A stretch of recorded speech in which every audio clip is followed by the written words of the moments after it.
I can't believe it's already Friday again, right? Yeah, you guys got any cool plans besides being cold? I think I might. I brave the cold, go to the mountains, maybe go camping with the kids. Crazy. What? You crazy. Me?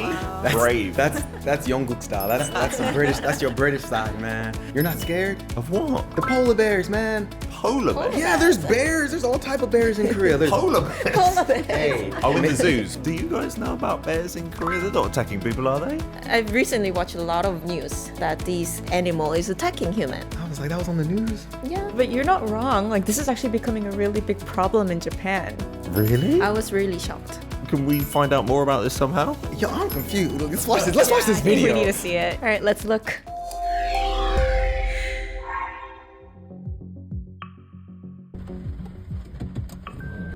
Wild bears charging toward cars, That's huge. roaming through That can't city be streets, Japan, right? and even attacking people. Japan has been gripped with fear as wild bear sightings continue one after another. According to Japan's Ministry of the Environment, from April to September this year, bear sightings exceeded 20,000 cases, a 31% increase from the previous year.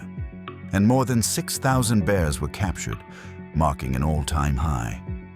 What's especially notable is that while bears were once typically spotted on hiking trails or farmland near mountains, recent reports show a sharp surge in sightings even in residential areas. There have even been numerous cases of people being attacked by bears right outside their homes. As a result, the number of people injured by bears in Japan this year has surpassed 100, with 13 deaths reported. That's more than double the previous record of 6 fatalities in 2023.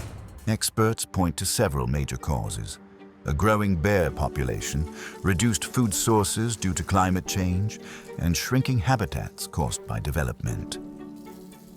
There's also analysis that as rural populations decline and mountain villages are abandoned, bears are coming down toward nearby towns more frequently. 곰이 민가 주변에서 목격되면 사살을 했는데 90년대 이후로 정부에서 곰의 실태를 제대로 파악해가지고 무차별적인 사살보다는 보호 정책을 통하면서 개체수가 늘어났고 늘어난 개체의 수만큼 분포 영역이 민가 근처까지 확대되면서 주민들 간의 갈등이 점점 심화되고 있습니다. 또 소외 지역 같은 데는 이미 사람이 떠난 농경지나 그리고 빈 집들이 있기 때문에 그런 집에 곰들이 이용을 하면서 점점 사람의 그 경계가 없어진 거죠. Meanwhile, some have raised the possibility that Japanese bears may have developed particularly aggressive tendencies. It's estimated that around 13,000 Ussuri brown bears live in Hokkaido, and about 50,000 Asian black bears inhabit Honshu and Shikoku. The Japan Times, citing analysis from U.S. bear researcher Frank Van Manen, reported that bears in Japan developed crafty and mean traits in order to survive the threats posed by Siberian tigers in the past. Recently in Akita Prefecture, after bear attacks left 60 people injured and 4 dead, even the ground self-defense force was deployed. 日々ですね、多くの地域でクマが人里に侵入し、クマによる人身被害が増大する中で、クマ被害対策は待ったなしの状況となっています。 Wildlife experts in Japan predict that as long as climate change and population decline continue, bear encounters will become a part of everyday life. To reduce conflicts with wildlife and maintain a natural ecological balance, experts in wildlife biology say that consistent human research and management are 사냥에 essential. 얼마나 몇 마리가 내려오고 언제 나타나는지 모니터링하기 위해서 카메라를 설치할 겁니다. It's a choice that matters not only for us living today, but for our future generations. 그 생태계는 우리 인간의 생존에서 없어서는 안 될 귀중한 생활 기반인데 거기에 이제 많은 생명체들이 함께 더불어 살기 위해서는 이와 같은 조사 연구를 통해 가지고 생명체들뿐만 아니라 미래의 후손들이 우리보다 더 좋은 환경에서 살 수 있도록 해야 되는 게 우리 연구자들이 최소한의 할 수 있는 역할이 아닐까 생각합니다.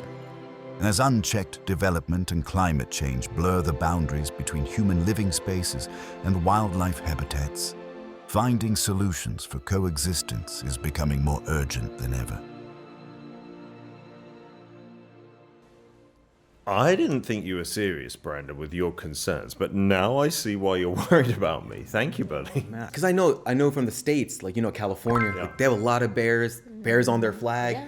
But I saw videos of bears going into like ice cream stores and all over the places. Wow. And the United States got so many crazy wild animals. In Florida, they got the alligators going onto the golf courses because there's so much food and stuff lying around. Man. No, but I mean, even in Colorado, there were like 5,000 reports of bears, going intruding into people's areas, and we see those videos of like bears going into people's like trash bins and going into their trucks. I don't know if you've seen those videos also, but they're getting very aggressive now. So this is a problem we're seeing everywhere, right? There's similar but different story in China. So in northeastern area of China, a tiger. So now it's tiger came into the village and then they drag off a farmer. Oh, no. So, but the interesting thing is that this area was designated as a tiger protection zone 3 years earlier. So the tiger population increased, so did these incidents. So the conservation is working then. It But is. the proof is that a farmer gets dragged off. That doesn't seem like a great idea.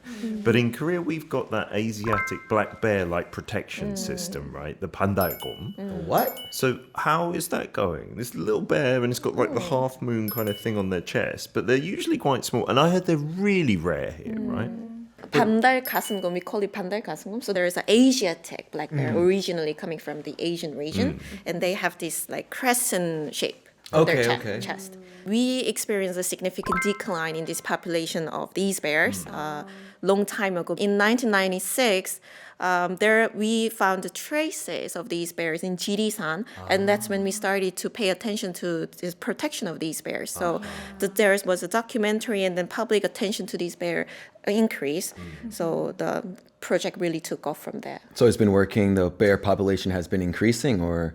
I think it has been. Like originally, they wanted around 90 bears, but as of last year in 2024, there were around 90. 90. But as this always is the case with wildlife, there's a lot we can't control, right? So around 57 of them are not reported right now, or unreported, so we can't keep track of them. Wow.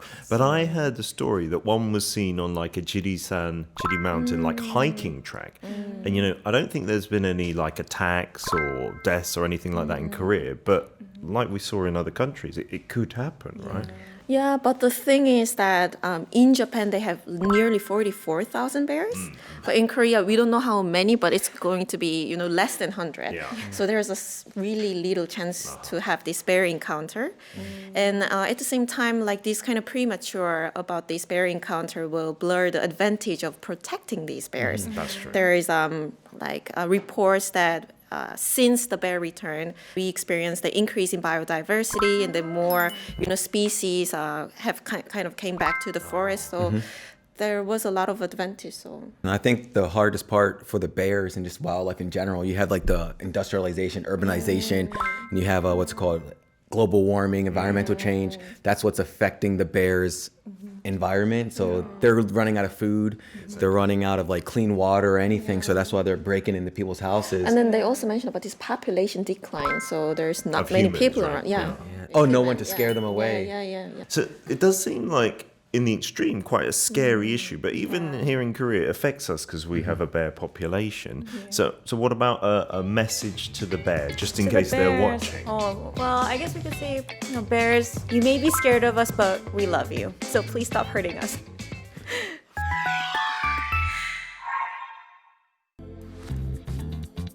As a woman arrives home, a robot opens the door to greet her. It clears away cups while someone reads, feeds the dog, and tidies up clothes and shoes scattered around the house. Yeah, this is real robots. This is Neo, a humanoid robot set to be commercialized in the United States early next year. It stands 168 centimeters tall and weighs about 30 kilograms. It can lift up to 70 kilograms and carry up to 25 kilograms. When Neo launches in the US early next year, it will be priced at $20,000, and long-term rental will be available with a monthly subscription fee of $499. Shall we take a look at another humanoid that recently went viral online? Figure 03? Like Neo, it picks up items off the floor, organizes them, and even handles complex chores such as loading laundry and detergent into the washing machine. It's reported to have a palm-mounted camera for close-range vision and custom sensors capable of detecting pressure as subtle as 3 grams. The arrival of next-generation humanoids that are increasingly able to perform human-level tasks. So does this mean we're finally nearing a future where people are freed from household chores? The Wall Street Journal says it's lacking at the moment. It pointed out that, in Neo's case, folding a single sweater took 2 minutes, and loading dishes into a dishwasher took 5. 물리적인 상호작용을 센싱하고 판단하고 컨트롤할 수 있는 그런 능력이 있지 않으면은 제가 보기에는 서비스는 불가능하다고 보고요. 들고 부딪히고 갖다 주고 사람이랑 이렇게 손도 잡고 이런 것들이 전부 물리적인 인터랙션인데 이걸 할 수 있는 기능이 없으면은 사실은 로봇은 이제 혼자 노는 거죠.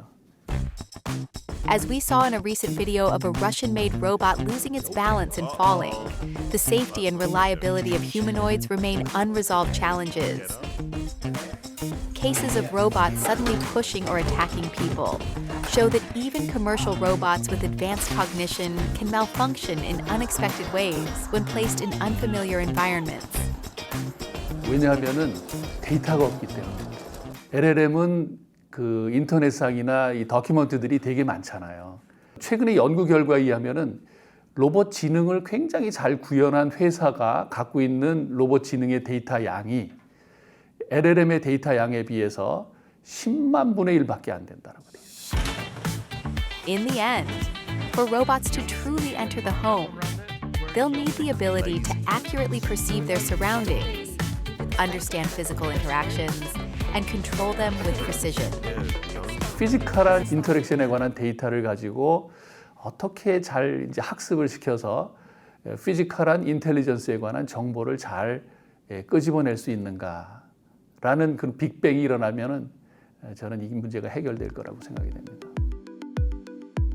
As new humanoid robots continue to roll out, the age of home robots is coming ever closer. Are you ready to welcome an AI robot into your home?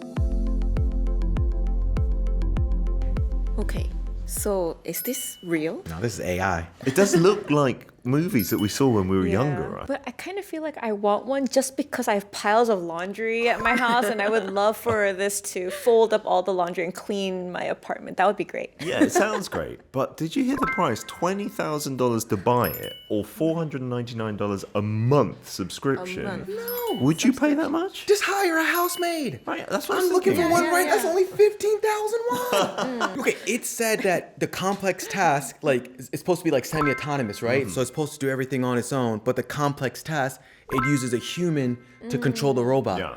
What if it's a serial killer person? They can watch me as I sleep and do it. I told you I was watching horror movies all week this week. Okay? I think serial killer would rule you out of getting employed from that company. I hope. You never know.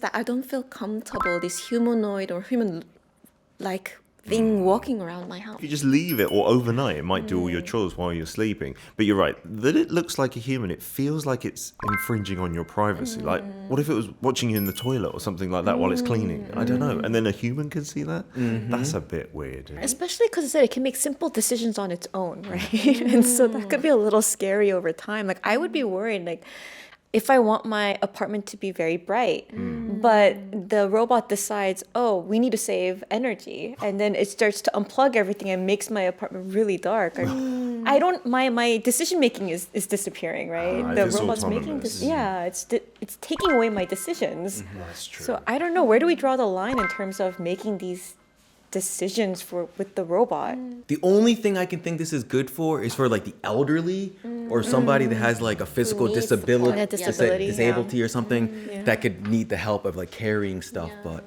besides that, just go hire a house cleaner. Yeah, if you're living on your own. Or maybe, like you said, you're too busy to do the laundry. And many people are maybe busy to do all the chores they want to do. So in that case, if you're wealthy, I could see some people maybe doing it. I have a dog, and I would love it if there was a robot to take care of my dog when I go on Walk the dog, conference right? trips. Right. If I'm gone for a week, and it could feed my dog, walk the dog, and that would be amazing. But like we mentioned, what if it does something that could hurt the dog, or it stops working and it stops feeding my dog, right? These are really dangerous. So it's like, how much home use can we actually get out of this robot? I don't know. It seems a little scary. But yeah, there is a question. Like, they are making them look human, and they're putting on like human like skin and muscles and stuff like that.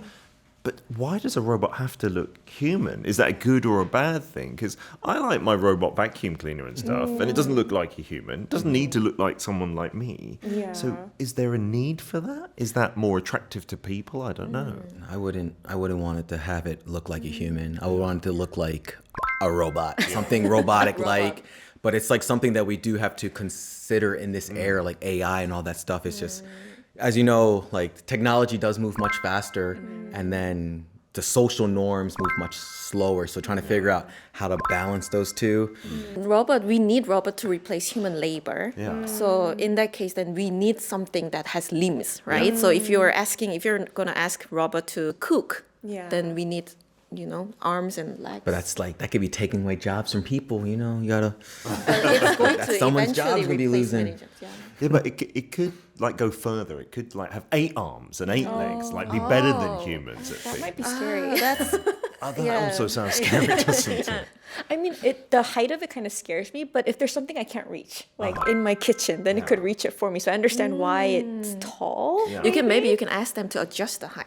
Lift you up. Oh, we can custom make our robots. Like I want a tall one. There's so many things to consider though. And this though, like they said, 3 years. Do we have time to consider things, 3 ethical years. arguments, even what it's meant to look like? I don't know. It's gonna take, like, even with AI, like AI came out and then the rules and regulations are still getting caught up. Like, as an example, all those AI models were trained on my data that they didn't ask for. They trained on my videos, my photos, and now they're getting in trouble about it like 5 years later. Yeah. So these robots are gonna come out, and then 5 years later, the rules and regulations are gonna be solved and created. So it's gonna be like the Wild Wild West. That kind of scares me because like, what if it tries to address loneliness in people and it becomes a therapist of some sort, or you see some people Therapist. marrying like non-living things, right? And so it's kind of scary, and we don't have a lot of time to think about it, but hopefully it'll deliver in the best way possible and take our concerns into consideration. Yeah. So Peter, do you want to wrap up this segment with one sentence? Well, like everything sounds potentially quite cool, but the price. So my one-liner would have to be, maybe if it's on sale on Black Friday. 25% off. Ordinary foods are changing local regions. After gimbap, even ramyun. They are becoming new opportunities that bring local residents and visitors together, changing the landscape of festivals. We take a look at the keys to success behind festivals that are boosting local economies. At the Gumi Ramyeon Festival in North Gyeongsang Province, 350,000 people visited over the 3-day event. The festival featured 25 specialty ramyeon dishes, drawing in visitors with their unique flavors. 칠리 브리또, 통오징어 해물라면, 팟타이 라면, 오징어 먹물 크림 라면. Another star of the festival was freshly fried ramyeon. A total of 480,000 pieces were sold, amounting to $246,000.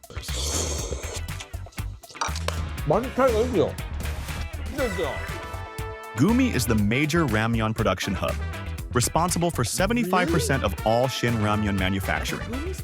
Leveraging this industrial base, the city has positioned freshly fried ramyeon as its signature attraction and is using it to build its city branding through an industry tourism festival. Riding the K-pop Demon Hunters craze, the city highlighted K-ramyeon for global visitors with features like the world's longest ramyeon restaurant. More than 200 overseas influencers, along with foreign and domestic journalists, visited the festival. Another festival that drew huge crowds was the Gimbap Festival in Gimcheon. For many young people, Gimcheon immediately brings to mind acronym of Gimbap Cheongguk, the most famous Korean gimbap franchise. And the city cleverly flipped that image on its head, using it to strengthen its city branding through the Gimbap Festival.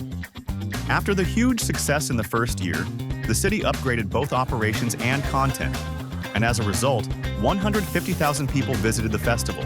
surpassing Gimcheon's population.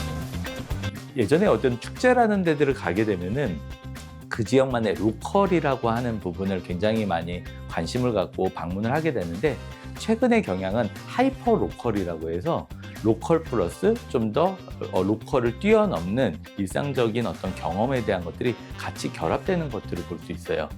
Beyond on-site food sales and booth revenue, spending spread into nearby businesses, accommodations, and transportation.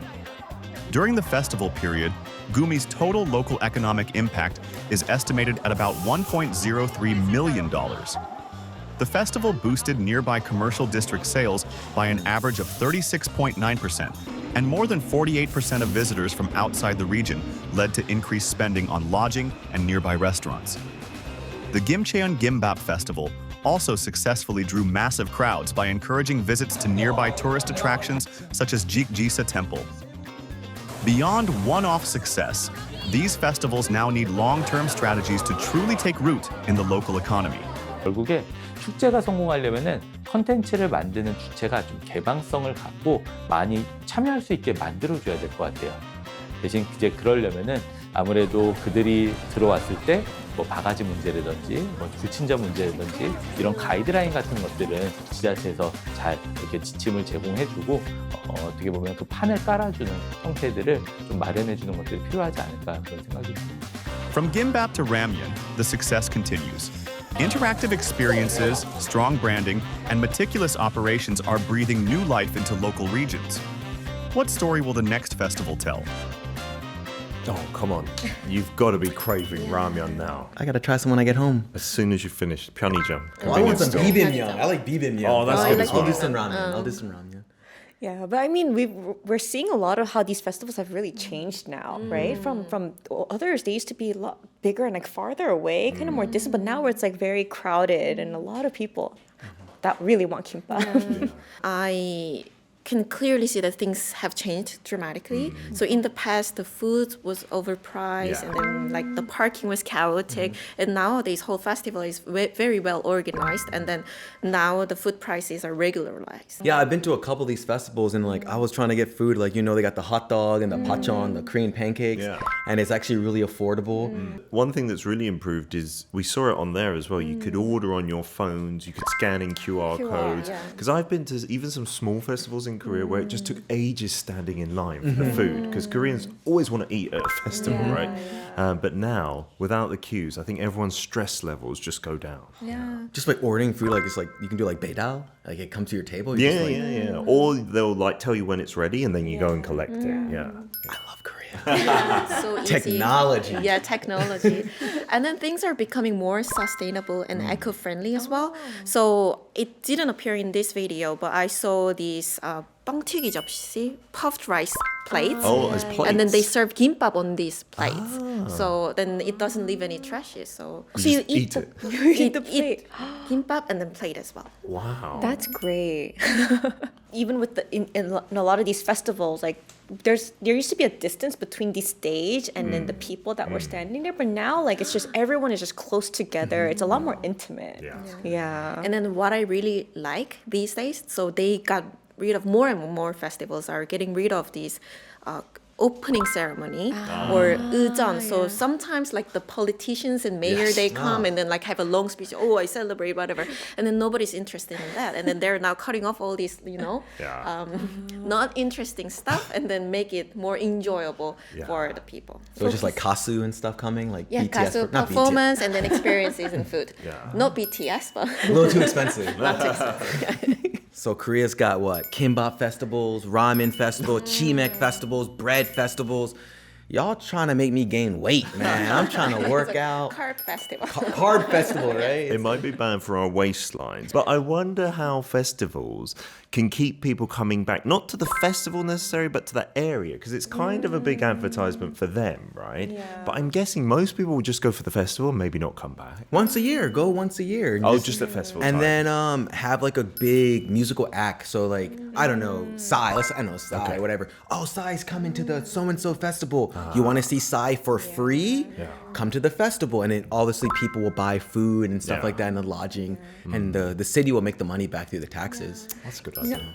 I've been to like dog festivals, like where they sell dog supplies and dog food and like organic dog snacks, and they take place in different cities, and so I would go there to actually visit the city also, and they had a really famous rapper come once to perform for free. Just randomly. Yeah. Wow. He apparently loves dogs. Oh, that's nice.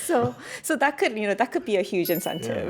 I think what they need is the reasonable price accommodation, because sometimes people drive or travel for several hours just to attend the festival, and then maybe you want to stay overnight, to explore the city.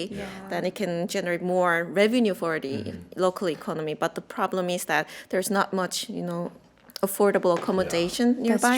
That's so true. maybe the festival can team up with the Airbnb, maybe do collaboration, right? Oh, and affordable matjips, like they could have like discounts for restaurants in that area. So it could be like a set guide of, having accommodation, food, and everything. Everything. If you have like a wristband, Yeah. and like a quest, deal. like go to each restaurant, you get a discount. Yeah. If you have the wristband, So I mean, okay, there are a lot of different festivals, but Brandon, if you could sum up in one line, what would it be? Okay, you guys, come to Korea because every day is like a festival.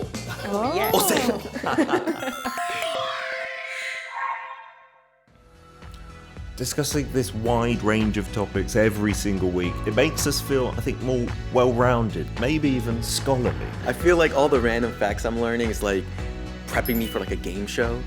So thank you guys for teaching me all this interesting stuff.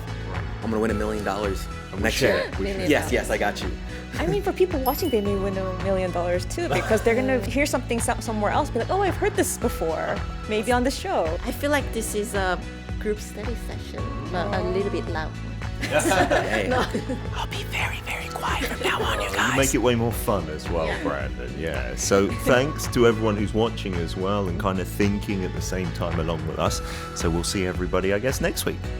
See you next time. Bye. Bye-bye. Woo!